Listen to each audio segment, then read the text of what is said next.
एक छत के नीचे दशकों तक जिनके साथ मनुष्य रहता है, कई बार उन पारिवारिक लोगों के बीच भी सच्चा प्रेम नहीं पनप पाता। परिणाम स्वरूप एक दूसरे से उनकी शिकायतें, गले शिकवे बने ही रहते हैं। इसी बात को गहराई से समझते हुए प्रश्नकर्ता ने आचार्य जी से इसी विषय पर अपने मन की बात रखी।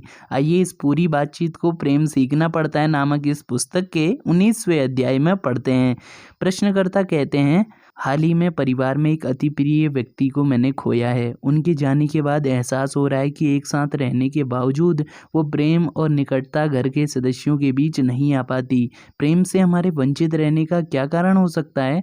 आचार्य जी कहते हैं, देखिए ये तो निश्चित है कि परिवार तो रहेंगे ही जब तक मनुष्य में देह भाव है, और फिर देह भाव के कारण ही मन में एक दूसरे के साथ अलग रहने का भाव भी रहेगा।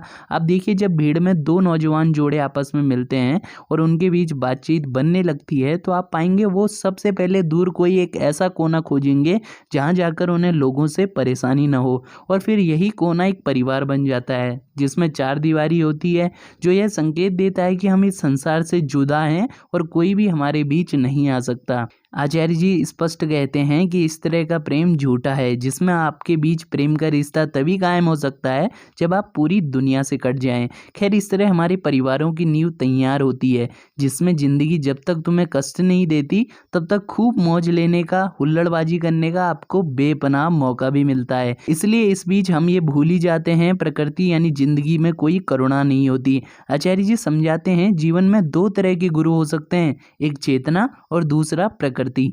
एक गुरु हो सकता है एक इंसान, आपका कोई मित्र जो आपकी चेतना को उठाए, तुम्हें समय रहते होश में लाए और तुम्हें जिंदगी के थपेड़ों के प्रति सावधान करें।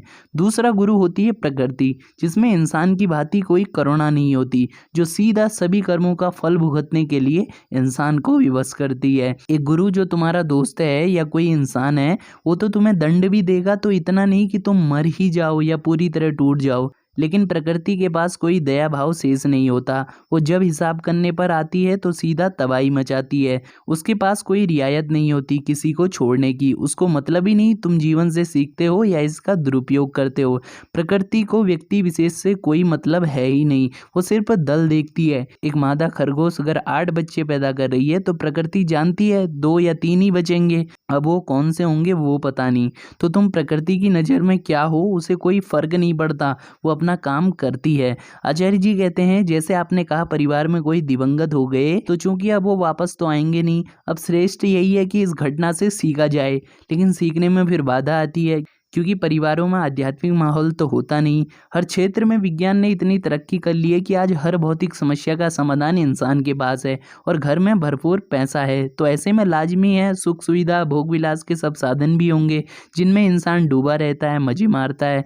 अब जब उसे जीवन में बेहोशी, मजे और अपनी समस्याओं के समाधान सीधे तौर पर मिल ही रहे हैं, तो फिर उसे लगता है भला धर्म की जरूरत क्या है, उसके बिना भी तो काम मजे में चल ही रहा है। फिर इसलिए इंसान अपने जीवन को मस्त बतलाने लगता है, क्योंकि सब कुछ उसे बाहर से बढ़िया नजर आने लगता है, लेकिन आंतरिक रूप से खुशी जीवन से गायब रहती है। और इस बाहरी खुशी के 2 बड़े नुकसान हैं जिससे वह अनजान रहता है। पहला, इस खुशी पर कभी भी गाज गिर सकती है। कोई भी प्राकृतिक आपदा आती है, जैसे अभी कोरोना वायरस आया, तो न जाने कब इन खुशियों पर विघ्न बाधा पड़ जाए। दूसरा, बाहर से सभी आपको खुश होते चेहरे दिखेंगे, लेकिन उनके मानस पटल को जरा भी आप गहराई से जांचेंगे तो पता चलेगा अंदर असीमित दुख, मानसिक विकार हैं।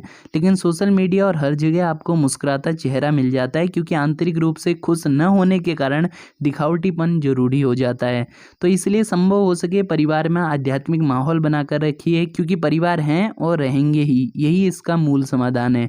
तो साथियों, इस तरह अध्याय में आचार्य जी इस वार्ता को विराम देते हैं। अध्याय में बहुत सी बातें उदाहरणों के साथ बताई गई है ताकि हमें पता चल सके परिवार में आध्यात्मिक माहौल होना कितना जरूरी है। तो साथियों, अगर आपको यह वीडियो पसंद आए तो वीडियो को लाइक कर दें।